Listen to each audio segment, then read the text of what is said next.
Assalamu alaikum everyone. Hopefully you all are fine. Today is our topic is evaluation, functions and forms of money.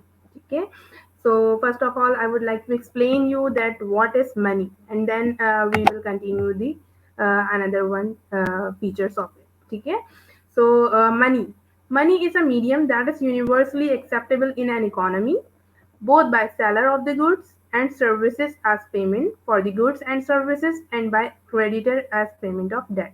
ठीक है बेटा money क्या होता है money आप लोगों को सबको पता है आप सबके पास होता है वो जनरली जो है एक्सेप्टेबल है यूनिवर्सली एक्सेप्टेबल है मनी कभी भी आप किसी को मनी देकर कोई चीज़ खरीदोगे परचेज करोगे तो वो आपको ये मना नहीं करेगा नहीं मैं पैसे नहीं लेता कुछ और लेता हूँ कि भाई मैं बार्टर सिस्टम पे हूँ मैं गुड्स के बदले गुड्स लेता हूँ नहीं यूनिवर्सली एक्सेप्टेबल है मनी तो मनी जो है वो कोई भी सेलर होगा आप उसको जो है जब गुड्स एंड सर्विसेज उससे जो है वो परचेज करोगे तो आप उसको इन रिटर्न जो है वो मनी दोगे और इन दिस वे जो है अगर कोई सेलर जो है आपको कोई गुड्स एंड सर्विसेज जो है वो सेल आउट कर रहा है तो वो उसके अगेंस्ट क्या लेगा आपसे मनी लेगा ठीक है इसके अलावा भी जो है बहुत से पर्पसेस हैं जिसमें मनी जो है वो यूज होता है और डिफरेंट टाइप्स ऑफ मनी है हेयर और बट अगर मैं क्रेडिटर्स की बात करूं तो क्रेडिटर्स भी जो है उनके लिए बहुत ज़्यादा जो है आसानी हो गई है कि वो जब से मनी इंट्रोड्यूस हुआ है कि वो कोई भी डेट लेते हैं तो फिर उसके अगेंस्ट जो है जो भी उनका जो है स्पेसिफाइड पीरियड ऑफ टाइम पे जो भी promised amount of money return करने के लिए एग्रीमेंट हुआ होता है तो वो easily in the shape of money उसको रिटर्न कर देते हैं ठीक है तो मनी जो है एक ऐसा मीडियम ऑफ एक्सचेंज है जो कि यूनिवर्सली एक्सेप्टेबल है वो हर जगह आप यूज़ कर सकते हो कुछ भी खरीदना हो आपको कहीं किसी को कोई क्रेडिट देना हो कुछ भी आप जो है वो बिजनेस का तो लाइफ ब्लड है मनी हमारे तो इस तरह से जो है इकोनॉमी में मनी एक बहुत इंपॉर्टेंट रोल प्ले कर रहा है now I am going to move the another one thing it is the forms of money ठीक है मनी जो है वो डिफरेंट टाइप्स फॉर्म्स के ठीक है उसकी जो है यहाँ पर मैंने जो एक डिस्कस किया है वो कमोडिटी मनी किया है फिड्यूशरी मनी किया है फेट मनी किया है और कमर्शियल मनी किया है ठीक है बेटा व्हाट इज कमोडिटी मनी सबसे पहले तो ये कि कमोडिटी मनी क्या होता है कमोडिटी मनी जो है वो एक्चुअली वो मनी है जिस जिस इंस्ट्रूमेंट की जिस पीस की जो है इंट्रिंसिक वैल्यू ठीक है जिन चीज़ों की इंट्रिंसिक वैल्यू होती है that are called commodity money ठीक है जिनकी अपनी ज़ाती कोई वैल्यू हो ठीक है अब अगर मैं बात करूं गोल्ड की सही है गोल्ड कॉइन जो है वो अगर मैं उसको कंपेयर करूं एक 5 रुपीज कॉइन से ठीक है और दोनों का साइज सेम हो ठीक है लेकिन जो है जो गोल्ड कॉइन है उसकी इंट्रेंसिक वैल्यू क्योंकि उस मेटल की उस जो गोल्ड है उसकी वर्थ है ठीक है जबकि अगर मैं 5 रुपीज के कॉइन की बात करूं तो वो भी सेम साइज का होगा सेम शेप का होगा बट उसकी वो वर्थ नहीं होगी क्योंकि उसकी एक्सट्रेंसिक जो है वैल्यू है इंट्रेंसिक वैल्यू नहीं है ठीक है तो कमोडिटी मनी वो मनी होते हैं फॉर एग्जांपल गोल्ड हो गया आपके पास डायमंड हो गया सिल्वर हो गया that are called commodity money ठीक है hopefully it is clear to you now I am going to move fiduciary money fiduciary money बेटा वो होता है जिसमें कोई जैसे लाइक जिसमें कोई लीगल टेंडेंसी नहीं होती ठीक है फॉर एग्जाम्पल अगर मैं बात करूं तो cheques bill of exchange promissory notes are the fiduciary money ठीक है ये फ्यूडिशरी मनी होते हैं क्यों क्योंकि ये आपको जो है एक तरह से वो एक एग्रीमेंट होता है जो आप in the shape of cheque एक बंदे से लेकर दूसरे बैंक को देते हो और फिर उसके अगेंस्ट आपको क्या मिलता है कैश मिलता है ठीक है प्रॉमिसरी नोट का भी यही होता है और बिल ऑफ एक्सचेंज का भी यही होता है ठीक है तो इस तरह से फ्यूडिशरी मनी जो होते हैं वो कौन से मनी होते हैं जैसे लाइक चेक हो गया बिल ऑफ एक्सचेंज हो गए आपके पास प्रॉमिसरी नोट्स हो गए this type of money is called fiduciary money ठीक है नाउ द फेट मनी वो मनी होता है जो कि आप अपने नॉर्मल लाइफ में डेली लाइफ में यूज करते हो like 100 rupees note 1000 rupees note 5000 rupees note और कॉइन्स यूज करते हो आप 5 रुपीज कॉइन्स 10 रुपीज कॉइन तो ये तमाम क्या होते हैं ये फेट मनी कहलाते हैं ठीक है इनकी कोई इंट्रेंसिक वैल्यू नहीं होती अगर मैं एक बात करूं इसको कंपेयर करूं अगर मैं कमोडिटी मनी से तो अगर मैं एक 1000 रुपीज का या 5000 रुपीज का नोट लेती हूँ जो फेट मनी है और उसके मैं पीसेस कर दूं इन 1000 नंबर ऑफ पीसेस मैं अगर उसको पीसेस कर दूं तो वो तो जो है मैं जोड़ भी नहीं सकती है ना और उसकी क्या फिर उसके बाद उसको पीसेस करने के बाद क्या उसकी कोई वर्थ रहेगी? नहीं रहेगी। क्यों नहीं रहेगी? क्योंकि उसको तो मैंने फाड़ दिया, टेयर ऑफ कर दिया, है ना? तो फिएट मनी वो होता है जिनकी कोई इंट्रिंसिक वैल्यू नहीं होती, ठीक है? अगर इसी के अगेंस्ट मैं कमोडिटी मनी की बात करूँ और मैंने उस गोल्ड कॉइन को बहुत ज़्यादा पीसेस में कन्वर्ट कर दिया है, बिल्कुल उसको पाउडर बना दिया है, ठीक है? बट उसकी इंट्रिंसिक वैल्यू है, दैट्स व्हाई मैं उसको फेंकूँगी नहीं, बल्कि उसको उस कंडीशन में भी अगर मैं बेचूँगी तो भी मुझे वो उसकी वैल्यू मिलेगी, ठीक है? तो यहाँ पर क्या होता है, फिएट मनी में कोई इंट्रिंसिक वैल्यू नहीं होती, इसकी एक्सट्रिंसिक वैल्यू होती है। वो पीस ऑफ पेपर जो आपको नज़र आ रहा है as a note, as a 1000 rupee note, तो अगर जब तक अपनी अच्छी कंडीशन में है, then you can utilise it in buying and selling और अदर एनी एक्टिविटीज़। बट अगर वो मैं टेयर ऑफ कर दूँ in the 1000 number of pieces, so then there will be no any worth of that pieces, ठीक है? अच्छा, अब आते हैं हम कमर्शियल मनी में। कमर्शियल मनी में अगर हम बात करें तो बेटा आप देखोगे कि अगर कमर्शियल बैंक्स की मैं बात करूँ, तो कमर्शियल बैंक क्या होते हैं? कमर्शियल बैंक के पास जब डिपॉजिट आता है ना, अगर कोई भी बंदा अपना डिपॉजिट बैंक में जमा करवाते हैं, तो सेंट्रल बैंक ने क्या किया होता है, रिजर्व रेशियो रिक्वायरमेंट दी हुई होती है, ठीक है? फॉर एग्जाम्पल अगर 1000 रुपीज वो डिपॉजिट करवाने आया है, तो उसमें से 10% रिजर्व रेशियो रिक्वायरमेंट है, यानी कि आप जो हो वो 100 रुपीज जो है वो रिजर्व रखवाओगे किसके पास? सेंट्रल बैंक के पास, ठीक है? कमर्शियल बैंक रखवाएगा 100 रुपीज सेंट्रल बैंक के पास, और बाकी के 900 रुपीज वो अपनी फर्दर एक्टिविटीज में यूटिलाइज करने के लिए यूज करेगा, ठीक है? तो in this way I can say that reserve amount जो सेंट्रल बैंक के पास होती है, जो कि उसके जब बुरा वक्त आता है या फिर अगर उसको जो है वो चेकिंग अकाउंट के लिए अमाउंट की जरूरत होती है, कोई विड्रॉल की जरूरत होती है, तो वो यूटिलाइज कर सकता है। तो that's type of money is called commercial money, ठीक है?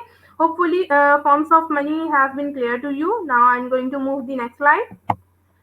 Here is the concept of barter system.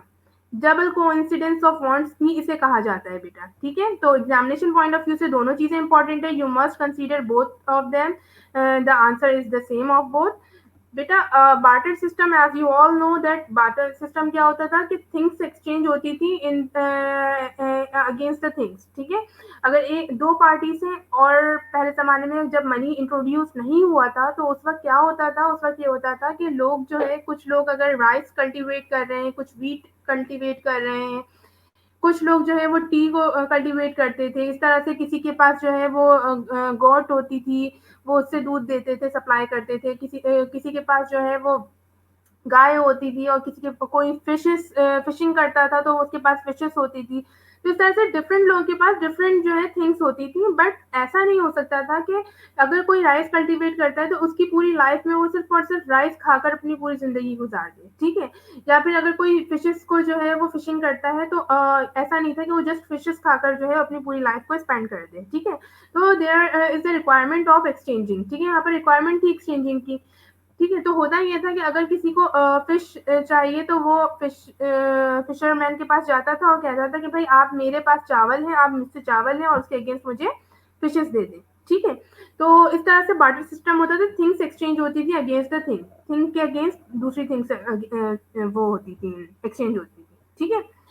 लेकिन यहाँ पर जो है एक जो कंट्रोवर्सी आई, वो ये आई कि जब फिशरमैन के पास राइस मैन जो था वो गया और उसने जो है कहा कि मुझे फिश चाहिए अगेंस्ट राइस, तो फिशरमैन ने बोला कि मेरे पास राइस है ऑलरेडी, मुझे तो वीट चाहिए, ठीक है?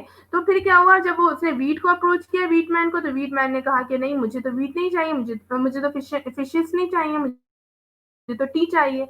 तो इस तरह से कंट्रोवर्सीज आई, और इस तरह से क्या हुआ कि यहाँ पर कंफ्यूजन आई, कॉन्फ्लिक्शंस आई, और फिर उसके बाद यहाँ पर एक रिक्वायरमेंट हुई कि भाई हम जो है बार्टर सिस्टम यूज नहीं कर सकते, क्योंकि बार्टर सिस्टम में थिंग्स जो एक्सचेंज करते हैं, और ये जो बार्टरिंग सिस्टम होता है इकोनॉमी में, इसमें मसला ये होता है कि जो बायर है जब वो जाता है सेलर के पास, तो सेलर जो है डिनाई कर देता है, क्योंकि सेलर को कुछ और चीज रिक्वायर्ड होती है, ठीक है? तो इस तरह से बार्टर सिस्टम जो था एक वक्त तक, काफी वक्त तक चला, लेकिन जब फिर उसके बाद उसकी रिक्वायरमेंट ये हो गई, जबकि ट्रेडिंग बहुत ज्यादा जो है वो इंक्रीज हुई, तो बार्टर सिस्टम को रिड्यूस करना पड़ा, और फिर उसके बाद एकदम ही बिल्कुल उसको खत्म कर देना पड़ा, ठीक है?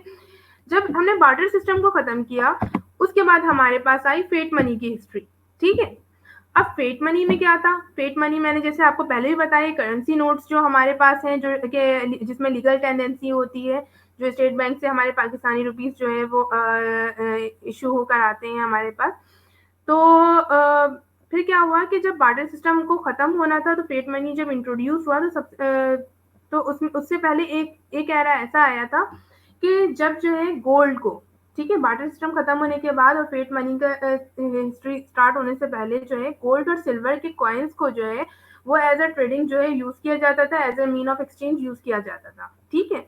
तो उससे ये होता था कि आप जो हो, अगर आपको जो है राइस चाहिए, तो आप उसके बदले जो है आप उनको कोई जो है गुड्स नहीं दोगे, बल्कि उसके अगेंस्ट आप उसको क्या दोगे, गोल्ड का कॉइन दोगे या फिर सिल्वर कॉइन दोगे, ठीक है। तो ये चीज़ भी बहुत ज़्यादा टाइम तक जो है कंटिन्यू रही, लेकिन उसके बाद ये हुआ कि जो मेटल्स थे हमारे पास उनकी शॉर्टेजेस हो गई, ठीक है। जब मेटल की शॉर्टेज हुई, गोल्ड इतना क्वांटिटी में नहीं था जितनी रिक्वायरमेंट थी, सिल्वर इतनी क्वांटिटी में नहीं था जितनी रिक्वायरमेंट थी, देन फिर क्या हुआ, फिर चाइना में 11th सेंचुरी को जो है वो एक फेट मनी जो है वो इंट्रोड्यूस किया गया। फेट मनी क्या, यही हमारे करेंसी नोट्स, ठीक है। और इसमें क्या हुआ फिर बेटा कि इसमें जो है ये बताया गया है कि भाई इसको लीगल टेंडेंसी दी जाए इस फेट मनी को, और फिर जब इसको लीगल टेंडेंसी दी जाएगी तो फिर क्या होगा इसमें कि ये जनरली एक्सेप्टेबल हो जाएगा, यूनिवर्सली एक्सेप्टेबल हो जाएगा। और लीगल टेंडेंसी कौन देगा? जाहिर सी बात है गवर्नमेंट देगी, ठीक है, या उस गवर्नमेंट का जो पर्टिकुलर फाइनेंशियल सेक्टर होगा वो देगा, ठीक है। तो फिर उसके बाद जो है हमारे पास इंट्रोड्यूस हुई फेट मनी, ठीक है। जब फेट मनी इंट्रोड्यूस हो गई तो फिर हमारे पास बहुत सारे मसाइल जो थे वो हल होना शुरू हो गए, ठीक है। और सबसे ज्यादा जो मसला था वो इस चीज का था कि मीडियम ऑफ एक्सचेंज जो था हमारे पास वो मिल गया हमें, सही है कि हर बंदा उसको इजीली एक्सेप्ट कर सकता था, ठीक है।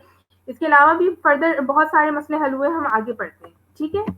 Now here are the functions of money. एक मनी के क्या फंक्शंस होते हैं, here I have described it in detail, that money as a medium of exchange, ठीक है। Money as a medium of exchange का मतलब ये है कि मनी एक ऐसा मीडियम है जो कि आप इजीली कहीं पर भी कुछ भी खरीदना हो, कोई भी आपकी ऐसी सेटलमेंट हो जिसके अगेंस्ट आप मनी दोगे तो आपकी ये सेटलमेंट को आप कंप्लीट कर सकते हो, ठीक है। कोई भी गुड सर्विसेज आपको बाय करना है या सेल करना है तो आप उसको मनी के अगेंस्ट कर सकते हो। Money as a medium of exchange जो है इंट्रोड्यूस किया गया, ठीक है। मनी का सबसे पहला फंक्शन क्या है, money as a medium of exchange. इससे पहले जो भी चीजें थी वो ऐसी थी कि कभी समटाइम्स ऐसा होता था बार्टर सिस्टम में, बायर एग्री है, सेलर एग्री एग्री नहीं है। कभी ऐसा होता था seller wants to buy that particular goods but buyer do not want to sell it. तो इसमें क्या होता था कि बहुत ज़्यादा इश्यूज आते थे, ठीक है। तो हुआ ये कि मनी जब इंट्रोड्यूस हुआ फेट मनी, तो उससे ये हुआ कि मीडियम ऑफ एक्सचेंज का फंक्शन जो है वो जनरेट हुआ और लोग इजीली उसको जो है एक्सेप्ट करने लगे इन एवरीवेयर, ठीक है, क्योंकि जनरल एक्सेप्टेबिलिटी का इसमें जो है वो क्राइटेरिया आ गया। तो इस वजह से सही है। फिर उसके बाद सेकंड फंक्शन है money as a store of value. अच्छा, money as a store of value को आप ये कह सकते हो कि मनी एक ऐसी चीज है जो आप जो हो जितने दिन भी रखना चाहो अपने पास रख सकते हो। वो जो है वो पेरिशेबल आइटम नहीं है, वो जो है रोट नहीं होती, ठीक है। अब इसकी मैं एक मिसाल दूं आपको, तो वो एग्जाम्पल ये है कि अगर मैं फिशरमैन की जैसे मिसाल दे दूं आपको, ठीक है। तो अब एक फिशरमैन है, उसने फिशिंग की बार्टर सिस्टम के दौरान, ठीक है। और उसमें उसने क्या उस ड्यूरेशन में कि उसने बहुत सारी फिशेस जो है वो कैच की, उसके बाद उसको जितने की रिक्वायरमेंट थी, जितने फिशेस को बेच कर या उसके एक्सचेंज में जो मटेरियल लेना था उसने लिया, और बाकी की फिशेस उसने जो है वो स्टोर कर ली, ठीक है। अब जब उसने स्टोर कर ली, कुछ दिनों बाद उसने वो आया, उसने देखा वो सारी की सारी फिशेस जो थी वो रोट हो चुकी थी, खराब हो चुकी थी, सही है। तो इस तरह क्या हुआ कि उनको रियलाइज हुआ कि कमोडिटी को एक्सचेंज करने से हमारे पास जो स्टोर ऑफ वैल्यू का फीचर है वो एग्जिस्ट नहीं करता, ठीक है। तो फिर उन्होंने क्या किया, जब ये फेट मनी इंट्रोड्यूस हुआ तो इन्होंने रियलाइज किया कि इस मनी को अगर मैं जो हूँ, अब एक फिशरमैन है, उसने जितनी फिशेस जो है वो कैच की थी, अगर वो तमाम फिशेस बेचकर उसके अगेंस्ट अमाउंट अपने पास सेव करके रखता, इंस्टीड ऑफ इट कि वो फिशेस को स्टोर करके रखता, तो फिर क्या होता कि उसकी मनी तो पेरिशेबल आइटम नहीं है, वो तो सेफ रहती, स्टोर रहती है ना। तो इस वजह से मनी के अंदर एक फंक्शन ये है कि वो उसके अंदर एक फीचर होता है कि वो स्टोर करता है अपनी वैल्यू को, ठीक है। वो जो है वो रोट नहीं होता, वो जो है वो पेरिशेबल आइटम नहीं है, सही। Now the third one is money as a unit of account. Money as a unit of account या standard of value. ठीक है. अच्छा, यूनिट ऑफ अकाउंट का मतलब बेटा ये है कि आप जो हो ये देखो कि अब आप जब किसी शॉप पे जाते हो, ठीक है, आपको कोई चीज़ पसंद आई, सही है, लाइक लेट सपोज मैं गई और मुझे एक ड्रेस बहुत प्यारा लगा, ठीक है, अब मैं गई, मैंने कहा ये इसकी क्या प्राइस है, तो मुझे पता है इसकी प्राइस वो बता रहा है 3000 रुपीज़, लेट सपोज, ठीक है, उसने मुझे 3000 रुपीज़ उस ड्रेस की प्राइस बताई है और मेरे पास 5000 रुपीज़ का एक नोट है, ठीक है, मेरे पास 5000 रुपीज़ का एक नोट है और वो मुझे 3000 रुपीज़ का वो ड्रेस बता रहा है। अब मुझे इसमें क्या हुआ, इसमें जो है मैंने जब उसको वो पैसे दिए 5000 रुपीज़, तो उसने मुझे उस ड्रेस के साथ साथ एक्सचेंज में पैसे कितने दिए, 2000 रुपीज़ रिटर्न किए, ठीक है। इससे क्या हुआ, मुझे ये पता चल गया कि ये ड्रेस जो है इसकी वर्थ इतनी थी, मेरे पास इतने पैसे थे, उसके बाद मैंने उनको वो रिटर्न किए, तो उसने मुझे इसके अगेंस्ट जो बचे हुए पैसे थे रिमेनिंग वो भी रिटर्न कर दिए, ठीक है। अच्छा, अगर मैं इसको बार्टर सिस्टम पे लेके जाऊँ तो होता ये था कि अगर एक फिशरमैन है, मैं फिशरमैन की बात कर रही हूँ कि एक बहुत बड़ी सी उसके पास मछली है, ठीक है, और एक लेट सपोज व्हीट, व्हीट ले लें कि आटा जो है वो एक बंदा है, उसके पास आटा है, सही है। अब उन दोनों को, वो दोनों एग्री हैं एक दूसरे से एक्सचेंज करने के लिए, ठीक है। तो अब उनको कैसे पता चलेगा कि वो कितना आटा देगा तो उसको वो इतनी बड़ी वाली फिश जो है वो उसको इसके एक्सचेंज में मिलेगी, सही है। तो वहां पर क्या होता है, इन यूनिट्स ऑफ अकाउंट तो कोई एग्जिस्ट ही नहीं करता ना कॉन्सेप्ट, कि ऐसा तो नहीं हो सकता था कि वो कहता कि नहीं जो है मैं जो हूँ हाफ फिश जो है क्या नाम है आपको दे देता हूँ और आप मुझे इतना केजी आटा दे दो, या मैं फुल फिश आपको दे रहा हूँ इतना केजी आटा दे दो। तो उस वक्त क्या था कि किसी भी कमोडिटी की कोई वर्थ नहीं थी, कोई यूनिट ऑफ अकाउंट नहीं था, ठीक है। जब मनी इंट्रोड्यूस हुआ तो मनी ने क्या किया, तमाम चीजों का यूनिट ऑफ अकाउंट बना दिया, उसके स्टैंडर्ड ऑफ वैल्यू बना दी, हर चीज अपनी वैल्यू वर्थ रखती है, अपनी वैल्यू रखती है। अब जो है अगर आप फिशेस और अगर व्हीट को जो है कंपेयर करो उनकी वैल्यू को, तो जो है वो कंपेयर नहीं कर सकते, क्योंकि वो दोनों ही बिल्कुल अलग चीज है, उसकी प्राइस कुछ और है, उसकी वर्थ कुछ और है, ठीक है। तो स्टैंडर्ड ऑफ वैल्यू यहाँ पर डिफाइंड हो गया, हर पर्टिकुलर कमोडिटी का स्टैंडर्ड ऑफ वैल्यू डिफरेंट है फ्रॉम द अनदर वन, ठीक है। Now the money as a standard of deferred payment, बेटा देखिए यहाँ पर क्या है, यहाँ पर ये है कि मनी जो है उसने एक और जिंदगी को आसान इस तरह किया कि आपको अगर क्रेडिट चाहिए, ठीक है, तो आप in the shape of money credit लो और एग्रीमेंट कर लो कि हम जो है वो 2 मंथ 3 मंथ्स या आफ्टर 5 मंथ्स या 4 मंथ्स या वट एवर कि जो है लेट सपोज अभी मैंने 1 लाख रुपीज आपसे जो है वो क्रेडिट लिया है और उसके बाद मैंने कहा after 6 month I will pay you 1,05,000 rupees, ठीक है। तो यहाँ पर क्या हुआ, एक एग्रीमेंट हो गई, एक सेटलमेंट हो गई, जिससे आपको पता चल गया कि भाई सही है, 6 महीने बाद जो है वो मुझसे 5000 प्लस में लेगा, लेकिन अभी जो मुझे रिक्वायर्ड है ये अमाउंट जो मेरे लिए जरूरी है, तो मुझे ये अभी चाहिए, ठीक है। तो ओके है, आप 6 महीने बाद मुझसे 1,05,000 रुपए ले लीजिएगा, ठीक है। अब यहाँ पर क्या हुआ, मनी को एक स्टैंडर्ड ऑफ डेफर्ड पेमेंट बना दिया गया है कि भाई आपको पता है कि आप जो हो जितनी अमाउंट वट एवर अभी ले रहे हो, इन फ्यूचर आप उसके अगेंस्ट ये ले सकते हो, ठीक है। इसके अगेंस्ट अगर मैं बार्टर सिस्टम की बात करूँ तो वहां पर जो है क्या होता था, वहां पर बेटा ये क्रेडिट्स नहीं चलते थे। अब लेट सपोज अगर मैं बात करूं कि हाँ भाई मुझे अभी उधार पर अपनी एक काव दे दो, उसने काव दे दी, गाय दे दी अपनी, सही, और मैं बोलूँ 6 महीने बाद मैं आपको वापस कर दूंगी, तो हो सकता है कि मैं वही वाली ना करूं, या अगर मैं वो कर रही हूँ तो पहले मुझे वो बहुत ज्यादा हेल्दी थी और अब मैं बहुत ज्यादा उसका वेट गेन रिड्यूस हो चुका है और अब मैं कर रही हूँ, तो उसको कोई क्लेम हो जाए, है ना। तो इस तरह से डेफर्ड पेमेंट पहले ये कॉन्सेप्ट जो है वो एग्जिस्ट नहीं करता था, लेकिन जब से मनी इंट्रोड्यूस हुआ तो डेफर्ड पेमेंट का भी स्टैंडर्ड आ गया, उसका कॉन्सेप्ट भी एग्जिस्ट करने लगा, ठीक है। और मनी ने जो है ये फंक्शन भी इंट्रोड्यूस कर दिया कि आप डेफर्ड पेमेंट कर सकते हो, ठीक है। Hopefully till here you have clear all the concept. Now there are the approaches of money, beta, there are two types of approaches of money. The one is conventional approach and the another one is modern approach. Now first one is conventional approach, ठीक है। Conventional approach जो है वो आपसे दो चीजों की बात करती है, दो चीजें क्या है, मीडियम ऑफ एक्सचेंज जो फीचर है, फंक्शन है आपका, और एक स्टैंडर्ड ऑफ वैल्यू, ठीक है।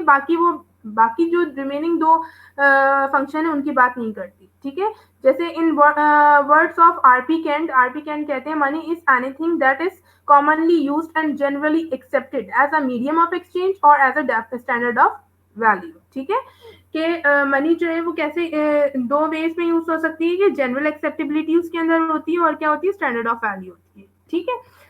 इसी तरह से जॉफ्री क्रॉथर्स कहते हैं कि money can be defined as anything that is generally acceptable as a mean of exchange and at the same time act as a measure and store of value, ठीक है। वही स्टोर ऑफ वैल्यू की बात करेंगे, perishable नहीं होती है वो।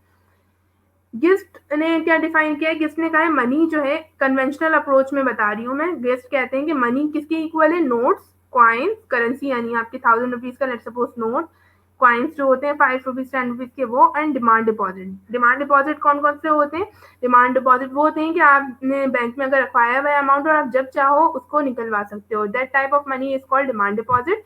तो इन तीनों को मिलाकर उन्होंने कहा कि मनी ये होता है, मनी की डेफिनेशन उन्होंने दी कि notes plus coins plus demand deposit is equal to money.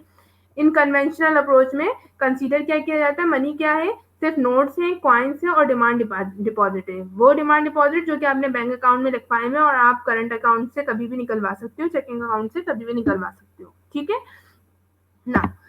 The another one is, अच्छा वो थी कन्वेंशनल अप्रोच। ये मॉडर्न अप्रोच की कैटेगरीज में जो है तीन चीजें फॉलो करती हैं। तो first one is Chicago approach, ठीक है। शिकागो अप्रोच में क्या है बेटा, शिकागो अप्रोच ने कहा कि मनी जो है वो ना सिर्फ के जो है करेंसी, नोट्स और जो है कॉइन्स और डिमांड डिपॉजिट है, बल्कि टाइम डिपॉजिट भी इसमें आ जाता है, ठीक है। अगर आप यहाँ पर देखो इस डेफिनेशन को तो ये टाइम डिपॉजिट की भी बात कर रहे हैं, सही है। तो टाइम डिपॉजिट क्या होते हैं, टाइम डिपॉजिट या टर्म डिपॉजिट वो डिपॉजिट्स होते हैं कि जो आप for the long time period या एग्रीड टाइम पीरियड के लिए अपने अमाउंट को जो है अकाउंट में रखवाते हो और इसके अगेंस्ट आप इंटरेस्ट जो है वो गेन करते हो, ठीक है। और फिर जो है after the completion of that time period you get your that amount which you have deposited in the previous era, okay. तो जो शिकागो अप्रोच है वो कहती है कि मनी क्या होता है, मनी ना सिर्फ के नोट्स, कॉइन्स और डिमांड डिपॉजिट है, बल्कि इसके साथ साथ और दूसरी तीसरी चीज क्या है, टाइम डिपॉजिट भी है, ठीक है ना। The modern approach has the second type is गुरले and Shaw approach, ठीक है। गुरले एंड शॉ अप्रोच कहते हैं कि मनी क्या है, मनी करेंसी नोट्स भी है, डिमांड डिपॉजिट भी है, टर्म डिपॉजिट भी है, ओके फाइन, ये तीनों चीजें तो है, बट इसके साथ साथ सेविंग बैंक्स डिपॉजिट भी है, शेयर्स भी है, बॉन्ड्स भी है, ठीक है। कि अगर आप सेविंग बैंक्स में अपने पैसे जमा करवा रहे हो तो वो भी क्या कंसीडर होगा, मनी कंसीडर होगा, ठीक है। अगर आप शेयर्स खरीद रहे हो तो that is also called money, ठीक है। और अगर बॉन्ड्स खरीद रहे हो तो बॉन्ड्स भी तो मनी की नियर मनी है ना बेटा, ये सब क्या है, नियर मनी है। इसमें आप क्या कर रहे हो, पैसे तो लगा के वो चीज खरीद रहे हो, लेकिन फिर आपको पता है कि इन फ्यूचर अगर आपको मनी रिक्वायर्ड होगा तो आप शेयर्स को सेल आउट करके अपने अमाउंट रिकवर कर सकते हो, बॉन्ड्स को सेल आउट करके अपनी अमाउंट रिकवर कर सकते हो, ठीक है। So that's why Gurley and Shaw approach कहता है कि money is equal to currency plus demand deposit plus term deposit plus saving bank deposits plus shares plus bonds, ठीक है। तो hopefully till here it is clear to you. The last one है central banking, सही है। Central banking ने क्या कहा, central banking ने कहा कि मनी जो है उसमें एक और फैक्टर को इन्होंने इंक्लूड कर दिया, वो था क्रेडिट फ्रॉम अनऑर्गेनाइज सेक्टर्स, ठीक है। वो क्रेडिट जो आप अनऑर्गेनाइज सेक्टर्स से जो है वो गेट करते हो वो भी किसका पार्ट है, मनी का पार्ट है। तो that means currency plus demand deposit plus term deposit या time deposit plus saving deposit plus shares plus bonds plus securities plus credit from unorganized sectors, सही है। सिक्योरिटीज की यहाँ पर बात हो रही है। सिक्योरिटीज दो टाइप्स की हमारे पास है, एक शॉर्ट टर्म सिक्योरिटी होती है यहाँ पर और लॉन्ग टर्म सिक्योरिटीज होती हैं, तो दोनों की बात यहाँ पर हुई हुई है, ठीक है। तो ये हमारे पास तमाम थी अप्रोचेस ऑफ मनी, ठीक है। Now here are some characteristics of money. There are various characteristics of money, but I have explained here on just only 5 which are very important for you.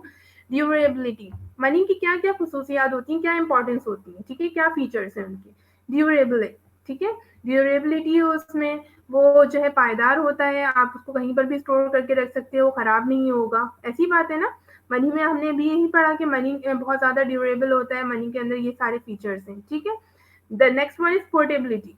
अच्छा पोर्टेबिलिटी है इसमें money में, ठीक है। क्या है कि आप you can move with money from one place to another easily, ठीक है। आपको कभी ऐसा नहीं लगता है मुझसे चला नहीं जा रहा है, मैं थक गया, क्यों? क्योंकि मेरे पॉकेट में जो है 1000 रुपए का जो है एक नोट रखा हुआ है।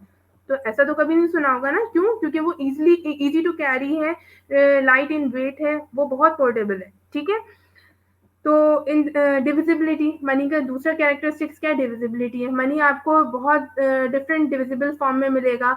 आपको कॉइन से लेके वो नोट्स में जो है तमाम चीज़ों में मिलता है। अगर मैं पाकिस्तानी रुपीस की बात करूँ तो 5 कॉइन्स का आपको एक कॉइन भी मिलेगा, आपको 5000 रुपीज़ का एक नोट भी मिलेगा, ठीक है।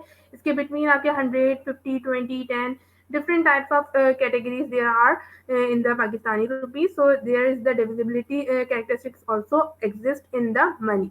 ठीक है। The another one is general acceptability.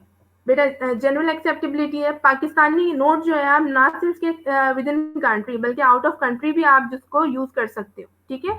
आप अमेरिका गए हो, कनाडा गए हो, आपके पास पैसे खत्म हो गए, पी के आप आपके पास हाथ में, तो आप एक्सचेंज जो भी वहां पर एक्सचेंज बैंक होगा वहां से जाके एक्सचेंज करवाओ उसको, and you can utilise it everywhere. Its acceptability exist, ठीक है।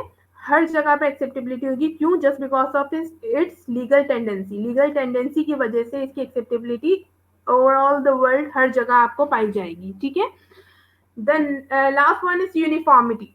यूनिफॉर्मिटी बेटा हम इस सेंस में कह सकते हैं कि हमें पता है, जैसे अगर मैं पाकिस्तानी करेंसी की बात करूं तो रेड कलर का जो नोट होगा वो कौन सा नोट होगा? 100 रुपीज नोट, है ना। तो इस तरह से अब मुझे पर्पल कलर का नोट पता चल गया, पर्पल कलर का नोट कौन सा है भाई? तो वो है हमारे पास 50 रुपीज नोट, ठीक है। अच्छा, इसके अलावा जो है आपने देखा होगा कि जो तमाम नोट्स होते हैं उनमें यूनिफॉर्मिटी होती है, एक ही कलर का होगा। 100 रुपीज के सारे नोट्स एक कलर के होंगे, एक ही पिक्चर होगी उसमें, एक ही पोर्ट्रेट हुआ होगा वो, सही, एक ही कलर, एक ही फॉन्ट, हर चीज बिल्कुल सिमिलैरिटीज होती हैं उनमें, ठीक है। इसी तरह से 1000 रुपीज नोट जो है उसमें अपनी सिमिलैरिटीज होगी। आप जितने भी 1000 रुपीज के नोट्स रख लें, उनका साइज, उनके फीचर्स, उनके फॉन्ट्स, उनका colour, each and everything must be similar with each other, ठीक है। तो यहाँ पर यूनिफॉर्मिटी होती है मनी में। ऐसा नहीं होता कि 1000 रुपीज नोट जो है वो थोड़ा सा बड़ा है, 1000 रुपीज थोड़ा सा छोटा है, और कभी अगर ऐसा हो जाए तो समझ जाइएगा कि इसमें से एक जो है वो आपके पास फेक मनी है। अच्छा, अच्छा, ये कैरेक्टरिस्टिक्स हमारी यहाँ पर एंड होती हैं। अब हम आते हैं टाइप्स ऑफ मनी की तरफ। मनी सप्लाई भी कहते हैं इसे। मनी सप्लाई की डेफिनेशंस कुछ होती हैं जो कि आपके पास एग्जामिनेशन पॉइंट ऑफ व्यू से बहुत इंपॉर्टेंट होती हैं। ये आती हैं आपके यहाँ, आपको पता होना चाहिए मनी ऑफ सप्लाई क्या होता है, ठीक है। सबसे पहले यहाँ पर मैंने एम्पल मनी की बात की है। एम1 मनी में बेटा कुछ भी नहीं है, जस्ट डिमांड डिपॉजिट और चेकिंग अकाउंट्स जो होते हैं वो इंक्लूड होते हैं, ठीक है। अब डिमांड डिपॉजिट मैंने आपको बताया है, चेकिंग अकाउंट जो होते हैं करंट अकाउंट्स होते हैं, ठीक है। ये वो डिपॉजिट होते हैं जो कि आपने किसी भी वक्त अगर यहाँ पर डिपॉजिट करवाए हैं, बैंक में रखवाए हैं, और आपको किसी भी टाइम जो है any time if you have requirement of it और need of it, so you can withdraw it, ठीक है। तो आप उसको विदड्रॉ कर सकते हो इजीली, ठीक है, विदाउट एनी इश्यूज, ठीक है। तो M1 मनी जस्ट ये है कि आपका जो डिमांड डिपॉजिट और चेकिंग अकाउंट की जो अमाउंट होती है that is called what M1 money, ठीक है। The next one is M2 money, जिसको लिक्विडिटी अप्रोच भी कहते हैं। इसमें नियर मनी भी आता है, ठीक है। इसमें क्या होता है बेटा? इसमें ये होता है कि M1 मनी के तो सारे फीचर्स होते हैं, लेकिन इसके अलावा क्या फीचर्स होते हैं वो नीचे दिए हुए यहाँ पर, ठीक है। तो M1 में क्या था? डिमांड डिपॉजिट था और चेकिंग अकाउंट था। इसके अलावा यहाँ पर क्या होता है? Saving and small denomination time deposit, ठीक है, एट ऑल डिपॉजिटरी इंस्टीट्यूशन, यानी कि वो अमाउंट, छोटी अमाउंट्स जो आपने सेविंग्स के पर्पज के लिए रखी हुई होती हैं किसी अकाउंट में, बैंक में या डिपॉजिटरी इंस्टीट्यूशन में, that are also a part of M2 money, ठीक है। Overnight repurchase agreement at commercial bank, ये रीपर्चेज एग्रीमेंट क्या होते हैं बेटा? जब बैंक्स को जो है वो एक दूसरे से एक दिन के लिए या फिर एक दिन से ज़्यादा, यानी 7 दिन तक, यानी एक दिन से लेके एक हफ्ते तक का टाइम ड्यूरेशन होता है। इसमें अगर अमाउंट की ज़रूरत होती है और उसके बाद वो रिटर्न कर देते हैं उसको, तो उसके लिए एक एग्रीमेंट करते हैं, रीपर्चेज एग्रीमेंट। वो ओवर द नाइट होता है या फिर विद इन अ वीक होता है। तो वो अमाउंट जो होती है जो आपने किसी को रीपर्चेज एग्रीमेंट के लिए तहत दी होती है, that is also a part of M2 money, ठीक है। Balance in money market mutual funds, money market में आपने म्यूचुअल फंड्स खरीदे हुए, उसमें जो आपने इन्वेस्टमेंट की हुई है, this money is also a part of M2 money, ठीक है। ओवरनाइट यूरो डॉलर्स क्या होते हैं बेटा कि आपने अपने कंट्री में रहते हुए किसी अदर कंट्री के बैंक में यानी यूएस डॉलर्स वगैरह खरीदे हुए हैं किसी फॉरेन कंट्री में, अमेरिका में, लेट सपोज अमेरिका की किसी बैंक में आपने अपने यूएस डॉलर्स का अकाउंट खुलवाकर वहां पे पैसे जमा करवाए हुए, that is called euro dollars. ठीक है। तो over the night euro dollars का मतलब यही है कि आप वो भी जो है एक दिन के लिए या फिर वो 7 दिन तक के लिए आप उसको लोन दे रहे हो, लेकिन वो आपके पास दोबारा आ जाएंगे आपके पास, ठीक है, पैसे। तो this types of near money और लिक्विड मनी जो है it is also the part of M2 money. ठीक है। मनी मार्केट डिपॉजिट अकाउंट, अगर मनी मार्केट में आपका डिपॉजिट अकाउंट है, ठीक है, तो आपको पता है क्योंकि मनी मार्केट एक शॉर्ट टाइम पीरियड के लिए होती है और आप उसकी जो अमाउंट होती है वो आपको कन्वर्टेबल होती है विद इन एन ईयर, तो सो दैट्स व्हाई ये it is also a part of M2 money. ठीक है। Now move to the M3 money and even broader definition of money. ठीक है। अब इसमें क्या है, M3 consist of M2 plus the following, यानी कि M3 में जो है M2 के जितने फीचर्स हमने पढ़े वो भी हैं, इसके अलावा क्या है। So here are the large denomination time deposit at all depository institution, means कि small denomination तो था लेकिन इसके साथ साथ लार्ज डिनोमिनेशन टाइम डिपॉजिट भी आप जो है जो जहाँ पर आपने डिफरेंट इंस्टीट्यूशंस में डिपॉजिट करवाया होता है वो अमाउंट भी कंसीडर होती है किसमें, M3 मनी में। ठीक है। टर्म रीपर्चेज एग्रीमेंट, बेटा रीपर्चेज एग्रीमेंट और टर्म रीपर्चेज एग्रीमेंट में जस्ट टाइम पीरियड का जो है इशू होता है, डिफरेंस होता है कि वो ये term repurchase agreement for the long time period होता है comparatively just only repurchase agreement. ठीक है। या फिर टर्म यूरो डॉलर जो होते हैं over the night euro dollar से उनका भी डिफरेंस जो होता है जस्ट टाइम पीरियड का होता है। ठीक है, कि वो जस्ट ओवर द नाइट होते हैं, टर्म जो होते हैं वो थोड़ा सा ज्यादा टाइम के लिए होते हैं। Institutions only money banking money market mutual funds balance. ठीक है, जो मनी मार्केट म्यूचुअल फंड्स में जो बैलेंस है वो आपका जो है क्या कंसीडर होगा, M3 मनी होगा। Got it. Now the fourth one is a measure of liquidity, L। Liquidity को यहाँ पर जो है उन्होंने किससे सिंबलाइज किया है, L से किया है। ठीक है। अब इसमें बोल रहे हैं कि L consist of M3 plus other liquid assets such as term euro dollars held by US resident other than banker acceptance, commercial paper, treasury bills, and other liquid treasury securities and US savings bonds, etc. ठीक है। Liquidity में वो बोल रहे हैं कि M3 की जो डेफिनेशन है वो तो है, लेकिन उसके अलावा क्या है कि तमाम चीजें हैं जो ट्रेजरी बिल्स वगैरह होते हैं, बैंकर एक्सेप्टेंस हैं, कमर्शियल पेपर्स हैं, ये तमाम चीजें भी आपकी किस में आ रही हैं, ये भी मनी की एक डेफिनेशन में आ रही है जिसको कह रहे हैं हम एल से रिप्रेजेंट कर रहे हैं, जिसकी एब्रीविएशन है लिक्विडिटी। ठीक है। Now here are the some motives of money. ठीक है बेटा, आपके एग्जाम्स में जो है वो मोटिव्स को पूछा गया है कि क्या रिक्वायरमेंट है, क्या नीड है मनी की। ठीक है। तो बेटा आप यहाँ पर there are 3 type of motives, there are 3 motives, transactions motive, precautionary motive and speculative motive. ठीक है।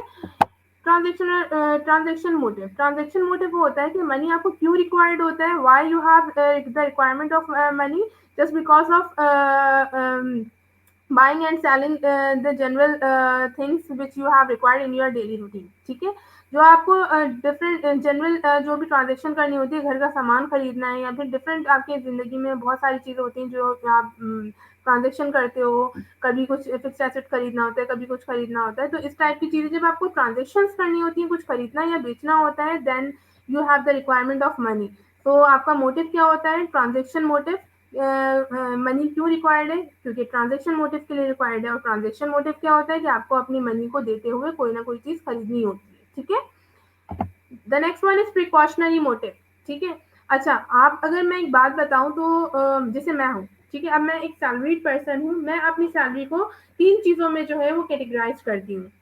मुझे ये सैलरी अर्न करने का मेरा 3 मोटिव है। एक तो ये है कि मुझे ट्रांजेक्शनल मोटिव है, ठीक है, कि मुझे अपनी ट्रांजेक्शन करनी है, मुझे ग्रॉसरीज खरीदनी है, मुझे डेली बेसिस की अपनी ट्रांजेक्शन करनी है। ठीक है। तो मैंने अपनी सैलरी का एक पार्ट ट्रांजेक्शन मोटिव के लिए रख दिया। ठीक है। देन मैंने कहा कि अब मुझे प्रिकॉशनरी मोटिव भी है। अब प्रिकॉशनरी मोटिव ये है कि मैंने एक पार्ट अपनी सैलरी का उठा के ऐसे रखा कि अल्लाह ना करे कि मेरी तबीयत खराब होती है, मेरे घर में किसी की तबीयत खराब होती है, तो मुझे वो उस वक्त जो अमाउंट रिक्वायर्ड होगी, then I have the need और I have the motive of precautionary situation, ठीक है।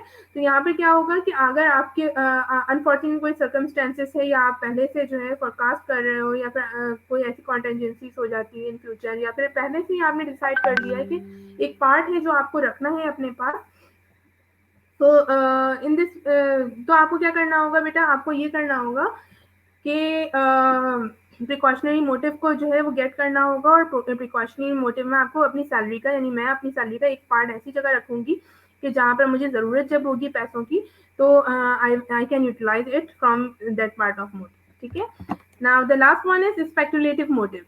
स्पेक्युलेटिव मोटिव क्या होता है बेटा, स्पेक्युलेटिव मोटिव ये होता है कि मैंने अब तीसरा जो मेरा पार्ट है अपने सैलरी का, वो ये है कि मैं उस अमाउंट को, उस वैल्यू को जो है वो क्या करूं, उसको मैं जो हूँ अपने पास रखूं, इन्वेस्टमेंट में लगा दूं, ठीक है, फ्यूचर मार्केट में लगा दूं, किसी मनी मार्केट में, कैपिटल मार्केट में लगा दूं, ताकि उसके अगेंस्ट में कुछ इंटरेस्ट अर्न कर सकूं, ठीक है।